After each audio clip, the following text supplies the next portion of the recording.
जय हिंद दोस्तों। आज के क्लास में आप सभी का स्वागत है। जैसा कि मैं आपको मध्यकालीन इतिहास बता रहा था और मध्यकालीन इतिहास के बारे में हम लोग अब तक दिल्ली सल्तनत में तुगलक वंश तक हम लोग समाप्त कर चुके हैं और आज हम सैयद वंश के बारे में पढ़ेंगे। मैंने आपको शुरू से ही एक मध्यकालीन इतिहास शुरू से ही आपको एक क्रम वाइज बता रहा हूँ, चाहे वो यूपीएससी हो, चाहे स्टेट पीसीएस हो, चाहे किसी भी एग्जाम, वनडे एग्जाम के लिए आपके लिए एकदम महत्वपूर्ण है। और इतना दावे के साथ मैं कह रहा हूँ कि मेरा लेक्चर आप सुनिए, इसके बाद क्वेश्चन आप हल करिए, 100% आप क्वेश्चन हल कर ले जाएंगे। ठीक। तो दिल्ली सल्तनत के बारे में मैं आपको बताया, कुल 5 राजवंश थे। दास वंश, खिलजी वंश, तुगलक वंश, सैयद वंश, लोधी वंश। दास पढ़ चुके हम लोग, खिलजी पढ़ चुके हम लोग, तुगलक पढ़ चुके हम लोग। आज हम लोग सैयद वंश के बारे में पढ़ेंगे। फिर इसके आगे हम लोग लोधी वंश के बारे में। तो आज हम सैयद वंश के बारे में पढ़ेंगे। सैयद वंश में कुल टोटल 4 शासक हैं। टोटल 4 शासक हैं और सैयद वंश का जो टोटल शासन काल है 37 वर्ष का है। माने इन 37 वर्ष में ही ये 4 शासक आए हैं। ठीक। और सैयद वंश में केवल 2 चीजें आपको ध्यान में रखनी है। मैंने बोर्ड पे तो कई चीजें लिखी हैं, लेकिन आपको केवल 2 चीजें ध्यान में रखनी है। एक तो सैयद वंश का संस्थापक, क्या नाम था उसका? खिज्र खां, जो कि बड़ा ही प्रतापी शासक था। सैयद वंश में सबसे प्रतापी शासक अगर कोई था तो क्या नाम था उसका? खिज्र खां। और सैयद वंश का संस्थापक भी था। एक ये चीज रखनी है और आगे भी मैं बताता हूँ कि आई बिन सरबंदी की एक बुक है, उसको ध्यान में रखना है। ठीक। तो आइए हम थोड़ा सा देख लेते हैं बोर्ड पे। सैयद वंश, तो जैसा कि मैंने बताया कि खिज्र खां इस वंश के संस्थापक हैं।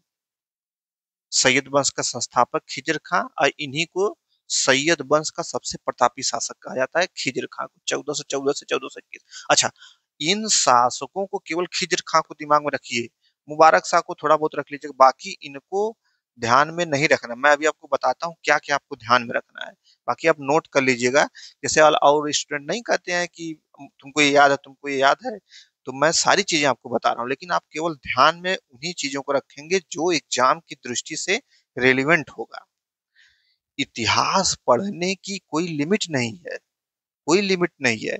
एंशियंट हिस्ट्री में आप हड़प्पा सभ्यता में एक ग्रंथ है, ग्रंथ उठा के पढ़िए पूरा हड़प्पा सभ्यता का। तो मैं आपको ये बात बार बार क्यों बताता हूँ कि इतिहास में पढ़ने की कोई लिमिट नहीं है। क्या पढ़ना है वो सबसे महत्वपूर्ण है। ठीक। इसलिए मैं कहता हूं कि बस इन्हीं इन्हीं बातों को आपको ध्यान में रखना है। अपने हर लेक्चर में मैं कहता हूं केवल इन इन बातों को ही ध्यान में रखना है। ठीक। तो सैयद वंश, इसके पहले मैं आपको खिलजी बताया था, दास बताया था, तुगलक बताया था।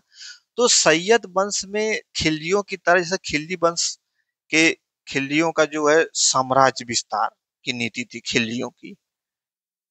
तुगलकों ने प्रशासनिक व्यवस्था को सुदृढ़ किया, खिलजियों ने साम्राज्य का प्रसार किया। लेकिन सैयद वंश का सच जैसा कुछ है नहीं। सैयद वंश में ऐसा कुछ नहीं कि सैयद वंश में साम्राज्य विस्तार हो या प्रशासनिक सुदृढ़ीकरण हो, कुछ नहीं। इसलिए सैयद वंश जो है बहुत ही महत्वपूर्ण नहीं है, बस कुछ चीजें ही महत्वपूर्ण है उसको। ठीक। तो 37 वर्ष का शासन मैंने आपको बताया है। 37 वर्ष के शासन में कुल 4 राजा हुए। 4 राजा में जो संस्थापक था खिज्र खां, 1414 1421। सैयद वंश। अच्छा, सैयद, सैयद क्यों, इस वंश को सैयद क्यों कहते हैं, ये चीज दिमाग में आपको आनी चाहिए ना, सैयद क्यों कहते हैं। जैसे यहाँ पे लिखा है ना सैयद, तो सैयद का मतलब होता है कि पैगंबर हजरत मोहम्मद साहब के वंशज, पैगंबर हजरत मोहम्मद साहब के वंशज को सैयद कहा जाता था। ठीक।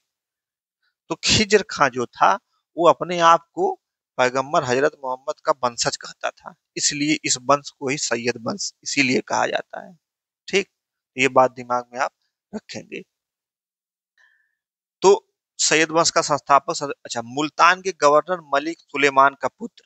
तो खिज्र खां कौन था? मुल्तान के गवर्नर मलिक सुलेमान का पुत्र। ध्यान में आपको क्या रखना है, केवल सैयद वंश का संस्थापक खिज्र खां। मैं अंडरलाइन कर दे रहा हूँ जो जो ध्यान में रखना है, बाकी चीजें आप नोट कर लीजिएगा लेकिन उसको याद नहीं करना है। ये नहीं कि माँ कसम खा के सब याद कर डालूंगा, ये चीज आपको नहीं करनी है, मैं बार बार कहता हूँ। नहीं तो वही बात है कि समय आपके पास कम रहता है पढ़ने के लिए, और इतनी चीजें आप पढ़ने लगेंगे तो फिर और तमाम कंफ्यूजन होने लगेंगे। तो जो रेलिवेंट है एग्जाम की दृष्टि से उसी को ध्यान में रखिए आप। तो मुल्तान के गवर्नर मलिक सुलेमान का पुत्र, यानी कि मुल्तान का एक गवर्नर था मलिक सुलेमान, उन्हीं के पुत्र थे खिज्र खां। जब मलिक सुलेमान मर गया तो खिज्र खां जो है वहां का मुल्तान का गवर्नर हो गया, खिज्र खां। और फिरोज शाह तुगलक ने खिज्र खां को पहले से ही मुल्तान की जागीर उनको थमाई थी। तो जब फिरोज शाह तुगलक मर जाता है तो आपस में जो है, उसके मरने के बाद आपस में तमाम संघर्ष होने लगते हैं, तमाम चीजें हैं। और उसी का फायदा उठाकर तैमूर लंग, अब खिज्र खां को ये लोग बनने नहीं देते हैं संस्थापक, तो तैमूर लंग की सहायता करता है। ये खिज्र खां तैमूर लंग 1398 की इसकी सहायता करता है। ठीक है। अच्छा, जब तैमूर लंग की सहायता से ही ये एक तरह से गद्दी पे, खिज्र खां जो है तैमूर लंग की सहायता से ही गद्दी पर बैठता है। इसीलिए खिज्र खां जो है अपने आप को सुल्तान की उपाधि नहीं देता है। क्या उपाधि देता है, रैयत ए आला, या उसको हिंदी में कहिए तैमूर का मातहत। अपने आप को सुल्तान नहीं कहता है, अपने आप को तैमूर का मातहत या रैयत ए आला की उपाधि देता है, सुल्तान की उपाधि नहीं देता है।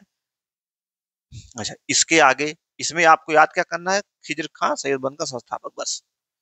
अच्छा, आगे देखिए, अगला शासक है मुबारक शाह, 1421 14। ये डेट एकदम नहीं याद, आपको नहीं करनी है, ये मैं ऐसे लिख दिया हूँ, मुबारक शाह, कि आपको आत्मा तृप्त रहे, आप संतुष्ट रहे, हाँ मेरे पास भी सब कुछ है। ठीक, क्योंकि अक्सर पढ़ने वालों के दिमाग में ही रहता है कि अरे इसकी डेट कब से कब तक है। भाई डेट के चक्कर में ना पड़िए आप, जो महत्वपूर्ण रहेगा मैं आपको बताऊंगा कि हाँ इस डेट को आपको ध्यान में रखना है। ठीक, तो सारी चीजों को माँ कसम मत खा लीजिएगा। 1421 1434 मुबारक शाह। अच्छा, बस इसका क्या दिमाग में रखना है कि इसके समय एक पुस्तक तारीख मुबारक शाही, और लिखा कौन है, याहिया बिन अहमद सरहिंदी, बड़ा लंबा चौड़ा नाम है। याहिया बिन अहमद सरहिंदी ने तारीख मुबारक शाही का बुक लिखे हैं। और मुबारक शाही से आपको पता चलता है कि मुबारक शाह तक का इतिहास इस पुस्तक में मिलता है। बरनी की तारीख फिरोज शाही, यानी कि फिरोज शाह तुगलक तक का इतिहास मिलता है। फिरोज शाह तुगलक के बाद का इतिहास इस पुस्तक से, तारीख मुबारक शाही से मिलता है।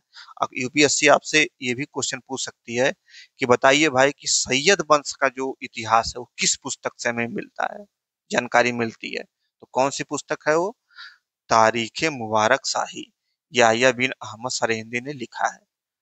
अच्छा, मुबारक शाह ने मुबारकाबाद यमुना नदी किनारे की एक शहर की स्थापना की थी, बस इसको ध्यान में आप रखेंगे थोड़ा सा। तो अच्छा, मैंने बताया था कुल 3 4 पुस्तकों के बारे में, मैंने बताया था कि जो पुस्तकों का क्रम है, सारी चीजें मैं आपको बता चुका हूँ। ठीक, तो उन पुस्तकों को क्रम से भी आपको दिमाग में रखना है, इसके पढ़ने की तारीख है, फिर वो शाही, फिर ये उसके पहले कौन सी पुस्तक थी, ये सभी पुस्तकों को ध्यान में आपको रखना है। तो मुबारक शाह, अच्छा मुबारक शाह ने एक काम और करा था, खुतबा, खुतबा भी पढ़वाया था। तो ऐसे ये दिमाग में रख लीजिए। मुबारक शाह के बाद कौन है, मोहम्मद शाह। मोहम्मद शाह 1434, ये दिमाग में नहीं रखना है। मोहम्मद शाह बहलोल लोदी को अपना पुत्र कहा और खाने खाना की उपाधि दी। अच्छा, ये क्यों कहा है, थोड़ा सा इसको देख लीजिए। जैसे मोहम्मद शाह दिल्ली का शासक था, ठीक, और इसी पे पंजाब या किसी के शासक ने इस पे आक्रमण कर दिया। अच्छा, जब आक्रमण कर दिया तो बहलोल लोदी जो है इसको बचाया आके, किसको, मोहम्मद शाह को, और दिल्ली के शासन को बचाया। इसलिए मोहम्मद शाह ने बहलोल लोदी को अपना पुत्र कहा, उसको एक उपाधि भी दी, खाने खाना की उपाधि भी दी। ठीक है, तो इसका भी बहुत ज्यादा महत्वपूर्ण नहीं है मोहम्मद शाह। अच्छा, आगे